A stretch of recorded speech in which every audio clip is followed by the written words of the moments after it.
গাজায় যুদ্ধ শুরু হওয়ার পর ইসরায়েলকে বিপুল অস্ত্র দিয়েছে যুক্তরাষ্ট্র।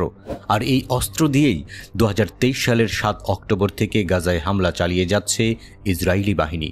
8 মাসের বেশি সময় ধরে চলমান এই যুদ্ধে 37,000-এর বেশি ফিলিস্তিনি নিহত হয়েছে। এবার বিস্ফোরক তথ্য জানালো মার্কিন কর্মকর্তারা। ইসরায়েলে অস্ত্র সরবরাহ সীমিত করার জন্য আন্তর্জাতিক আহ্বান থাকা সত্ত্বেও যুক্তরাষ্ট্র তার ঘনিষ্ঠ এই মিত্রকে পর্যাপ্ত সামরিক সহায়তা দিয়ে গেছে।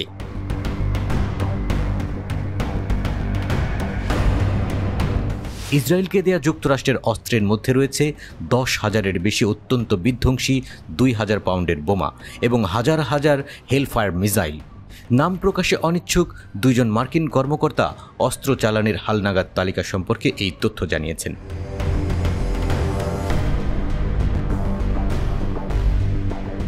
গত বছরের অক্টোবরে যুদ্ধ শুরু হওয়ার পর থেকে এ পর্যন্ত যুক্তরাষ্ট্র 2,000 পাউন্ডের 14,000টি বোমা, 500 পাউন্ডের 6,500টি বোমা, 3,000 হেলফায়ার এয়ার টু গ্রাউন্ড ক্ষেপণাস্ত্র, 1,000 বাংকার বাস্টার বোমা, 2,600টি ছোট ব্যাসের এয়ারড্রপ বোমা এবং অন্যান্য অস্ত্রশস্ত্র ইসরায়েলে পাঠিয়েছে।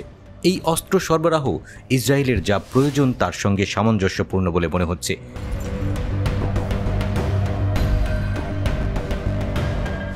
বিশেষজ্ঞদের মতে গাজায় 8 মাসের বেশি সময় ধরে চলমান নজিরবিহীন সামরিক আগ্রাসনে ব্যবহার করা হচ্ছে এই অস্ত্র। Center for Strategic and International স্টাডিজের অস্ত্র বিশেষজ্ঞ টম কারাকু জানিয়েছেন, অস্ত্র সরবরাহের এই তালিকাটি স্পষ্টভাবে ইসরায়েলি মিত্রদের জন্য যুক্তরাষ্ট্রের একটি উল্লেখযোগ্য স্তরের সমর্থন প্রতিফলিত করে। তালিকাভুক্ত অস্ত্রগুলো ইসরায়েল হামাসের বিরুদ্ধে লড়াইয়ে বা হিজবুল্লাহর সঙ্গে সম্ভাব্য সংঘর্ষে ব্যবহার করতে পারে। এদিকে হোয়াইট হাউস এই প্রতিবেদনের বিষয়ে কোনো মন্তব্য করতে রাজি হয়নি। ওয়াশিংটনে অবস্থিত ইসরায়েলের দূতাবাসও তাৎক্ষণিকভাবে কোনো প্রতিক্রিয়া জানায়নি। বাইডেন প্রশাসনের এক সিনিয়র কর্মকর্তা সম্প্রতি সাংবাদিকদের জানিয়েছেন, যুক্তরাষ্ট্র 7 অক্টোবর থেকে ইসরায়েলে $6.5 বিলিয়ন নিরাপত্তা সহায়তা পাঠিয়েছে।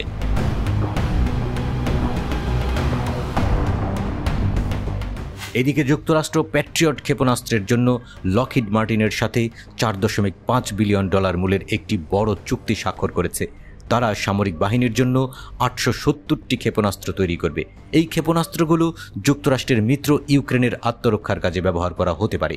ইউক্রেন ইতিমধ্যেই যুক্তরাষ্ট্রের প্যাট্রিয়ট সিস্টেম ব্যবহার করে। নেদারল্যান্ডস, স্পেন, গ্রিস, রোমানিয়া এবং পোল্যান্ডের মতো অন্যান্য দেশও প্যাট্রিয়ট আকাশ প্রতিরক্ষা ব্যবস্থা রয়েছে।